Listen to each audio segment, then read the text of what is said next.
जय श्री कृष्णा दोस्तों, आनंद नाम है मेरा। आज भले मैं धीरे धीरे बोल रहा हूँ, लेकिन आज का विदुर नीति का 6वां अध्याय जल्दी समाप्त होने वाला है, क्योंकि वो 1.5 पन्ने का है भाई। तो चलो स्टार्ट करते हैं बिना किसी देरी के विदुर नीति। मुझे पता है आप लोगों ने सब्सक्राइब कर दिया है, और नहीं किया है तो वीडियो के अंत तक कर ही देना भाई, है ना। वीडियो को देखने के बाद कर ही देना। चलो स्टार्ट करते हैं बिना किसी देरी के विदुर नीति। बाकी का अध्याय आप लोग को मजा आ रहा है कि नहीं, आप कमेंट में बताना, और आज का अध्याय आपको कैसा लगेगा ये भी आप कमेंट में बताना। चलो देखते हैं आज के अध्याय में क्या क्या राज और कैसे कैसे नीति खुलने वाली है। तो चलो शुरू करता हूं। जब कोई माननीय वृद्ध पुरुष निकट आता है, उस समय नवयुवक व्यक्ति के प्राण ऊपर उठने लगते हैं। फिर जब वह वृद्ध के स्वागत में उठकर खड़ा होता है और प्रणाम करता है, तो पुनः प्राणों को वास्तविक स्थिति में प्राप्त करता है। धीर पुरुष को चाहिए, जब कोई साधु पुरुष अतिथि के रूप में घर पर आवे, तो पहले आसन देकर जल लाकर उसके चरण पखारे, फिर उसकी कुशल पूछकर अपनी स्थिति बतावे। तदंतर आवश्यकता समझकर अन्न भोजन करावे। वेद वेत्ता ब्राह्मण जिसके घर दाता के लोभ, भय या कंजूसी के कारण जल, मधुर पाक और गायों को नहीं स्वीकार करता, श्रेष्ठ पुरुषों ने उस गृहस्थ का जीवन व्यर्थ बताया है। बड़ों का सम्मान करते रहना मेरे भाई। चलो आगे बढ़ते हैं।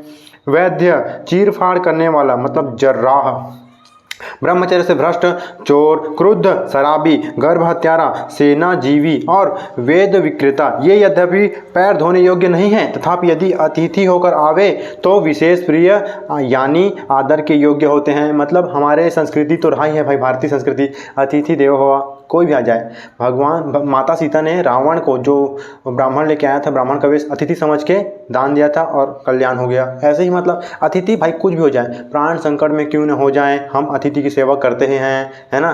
तो आदर सत्कार तो सभी को मिलना ही चाहिए, है ना, विशेषकर अतिथियों को। चलो आगे बढ़ते हैं। अब आया विदुर नीति का डायलॉग। आप सोच रहे हो कि डायलॉग कैसे नहीं आया, तो आ गया भाई डायलॉग। इंतजार खत्म हुआ, ध्यान से सुनो। नमक, पका हुआ अन्न, दही, दूध, मधु, तेल, घी, तिल, मांस, फल, मूल, साग, लाल कपड़ा, सब प्रकार की गंध और गुड़, इतनी वस्तुएं बेचने योग्य नहीं है। ये सब चीज़ें बेचने वस्तु नहीं है। मांगने पर किसी को दे दो, किसी से मांग लो, लेकिन बेचने क्रय विक्रय करने की चीज़ नहीं है ये। और आजकल तो यही चल रहा है भाई। जो क्रोध न करने वाला, ढेला पत्थर और सुवर्ण को एक से समझने वाला, शोकहीन, संधि विग्रह से रहित, निंदा प्रशंसा से शून्य, प्रिय अप्रिय का त्याग करने वाला था, उदासीन है, वही भिक्षुक मतलब सन्यासी है। आजकल के ढोंगी बाबा जैसे नहीं, है ना। जो नीवार जंगली चावल, कंद मूल, इंगूद किसे कहते हैं, लिसोडा, और साग खाकर निर्वाह करता है, मन को वश में रखता है, अग्निहोत्र करता है, वन में रहकर भी अतिथि सेवा में सदा सावधान रहता है, वही पुण्यात्मा तपस्वी वानप्रस्थी श्रेष्ठ माना गया है। बुद्धिमान पुरुष की बुराई करके इस विश्वास पर चिंतित न रहें कि मैं दूर हूँ। बुद्धिमान की बाहें बड़ी लंबी होती है, सताया जाने पर वह उन्हें बाहों में बदला लेता है। भाई साहब, जो आपसे बलवान है, ताकतवर है, उनसे पंगा ना ले, है ना, दोस्त बना के रखो। आगे बढ़ते हैं। सहायता जानने पर वही बाहों से बढ़ा लेता है। जो विश्वास का पात्र नहीं है उसका तो विश्वास करे ही नहीं, किंतु जो विश्वास पात्र है उस पर भी अधिक विश्वास ना करे। कहने का मतलब ये है कि आप जिस पर विश्वास करोगे, विश्वास तो वही तोड़ेगा भाई। तोड़ ही कौन सकता है बताओ। एक अगर पुल बना है तो एक दिन टूटेगा। समझ रहे हैं मेरी बात को। चलो आगे बढ़ते हैं।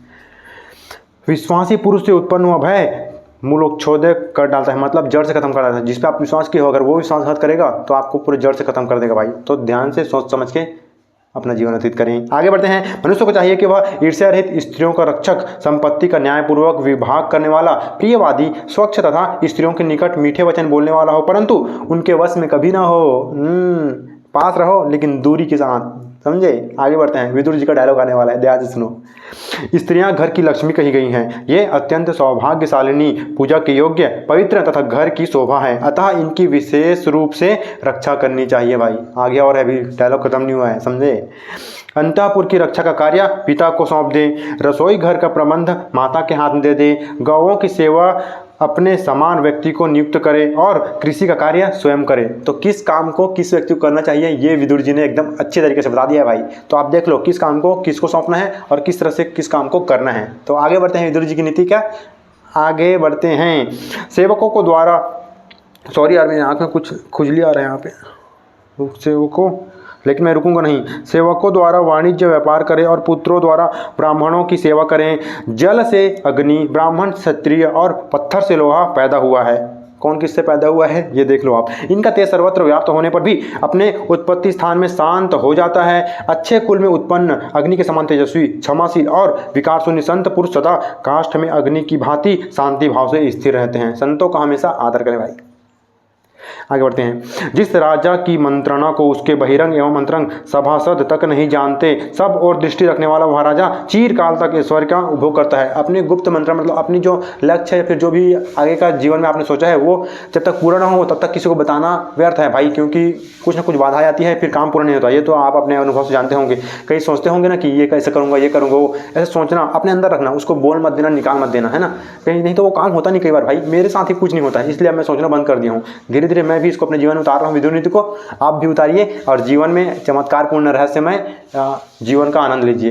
क्या आप लोगों को समझ नहीं आया इसलिए ऐसे शब्द का उपयोग कर दिया, लेकिन आप समझ गए हो। समझने वाले समझ गए तो लाइक कर दो। आगे बढ़ते हैं। डायलॉग है भाई। धर्म, काम और अर्थ संबंधी कार्यों को करने से पहले ना बताएं, करके ही दिखाएं। मतलब बोलो ज़्यादा चपड़ चपड़ करने की जरूरत नहीं है। जो बोलते हैं ना कि जो गरजता है वो बरसता नहीं, जो गरजता है वो बरसता नहीं। हाँ एक बार बोल देता हूँ, जो गरजता है वो बरसता नहीं। तो आप भी गरजिए मत, सीधा बरस दीजिए। आपको कुछ बोलने की जरूरत नहीं है, सीधा करके दिखा दो, है ना। आपने जो जीवन में लक्ष्य बोला है ना, उसको सबके सामने उजागर करने की जरूरत नहीं है, बताने की जरूरत नहीं है। सीधा उसको करके दिखा दो और सबको दंग रह जाएंगे, हाँ इसने भी कर लिया भाई, ऐसे। तो चलिए आगे बढ़ते हैं। ऐसा करने से अपनी मंत्रणा दूसरों पर प्रकट नहीं होती। पर्वत की चोटी पर चढ़कर अथवा राजमहल के एकांत स्थान में जाकर या जंगल में निर्जन स्थान पर मंत्रणा करनी चाहिए, अकेले में रहकर, गुप्त।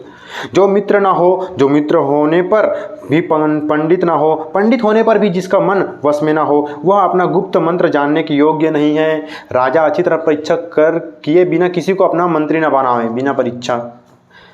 और क्योंकि धन की प्राप्ति और मंत्र की रक्षा का भार मंत्री पर ही रहता है। जिसके धर्म, अर्थ और काम विषयक सभी कार्यों को पूर्ण होने के बाद ही सभासद जान पाते हैं, वही राजा समस्त राजाओं में श्रेष्ठ है। अपने मंत्र को गुप्त रखने वाले उस राजा को निसंदेह सिद्धि प्राप्त होती है। जो मोहवश बुरे कर्म करते हैं वह उन कार्यों का विपरीत परिणाम होने से अपने जीवन से भी हाथ धो बैठते हैं। उत्तम कर्मों का अनुष्ठान तो सुख देने वाला होता है, किंतु उनका न किया जाना पश्चाताप का कारण माना गया है। जैसे वेदों को पढ़े बिना ब्राह्मण श्राद्ध का अधिकारी नहीं होता, उसी प्रकार संधि, विग्रह, यान, आसन, द्वैधी भाव और समाश्रय नामक 6 गुणों को जाने बिना कोई गुप्त मंत्रार्थ सुनने का अधिकारी नहीं है। भाई 6 चीज़ें बता दी आपको नीति वाली। तो आगे बढ़ते हैं। बहुत लाइट हो गया क्या यार, मतलब फिल्टर ज़्यादा हो गया। अब ठीक है, यही कलर है मेरा, देख लो स्किन का। ज़्यादा हो गया था लाइट ब्राइटनेस, ऊपर से सूर्य के प्रकाश आया तो एकदम ब्लर हो गया। और मैं नहीं चाहता को आपको कोई ब्लर दिखे, ना विदुर का नीति ब्लर हो और ना मेरा शकल, जिससे आपको आपके जीवन में उन्नति प्राप्त हो। आगे बढ़ते हैं।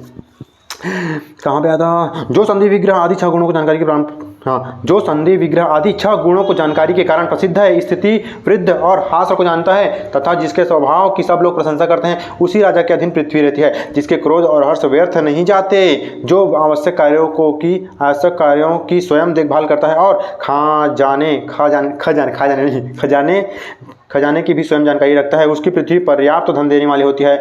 भूपति को चाहिए कि अपने राजा नाम से और राजोचित छत्र धारण करे, संयुक्त रहे, सेवकों को पर्याप्त धन दे, सब अकेले ही न हड़प लें। ब्राह्मण को ब्राह्मण जानता है, स्त्री को उसका पति जानता है, मंत्री को राजा जानता है और राजा को भी राजा ही जानता है। वश में आए हुए वध योग्य शत्रु को कभी नहीं छोड़ना चाहिए। यदि अपना बल अधिक न हो तो नम्र होकर उसके पास समय बिताना चाहिए और बल होने पर उसे भी मार डालना चाहिए, क्योंकि यदि शत्रु मारा न गया हो तो उससे शीघ्र ही भय उपस्थित होता है। देवता, ब्राह्मण, राजा, वृद्ध, बालक और रोगी पर होने वाले क्रोध को प्रयत्नपूर्वक रोकना चाहिए। मतलब इन लोगों को आपको कभी क्रोध नहीं करना चाहिए। ऐसे तो क्रोध ही नहीं करना चाहिए, लेकिन जिन लोगों को क्रोध नहीं करना चाहिए उन लोगों पर क्रोध ही नहीं करना चाहिए, क्योंकि क्रोध करना भाई क्रोध करना ही है। इसलिए इसलिए आपको भी क्रोध आ रहा होगा, लेकिन क्रोध नहीं करना है। क्रोध।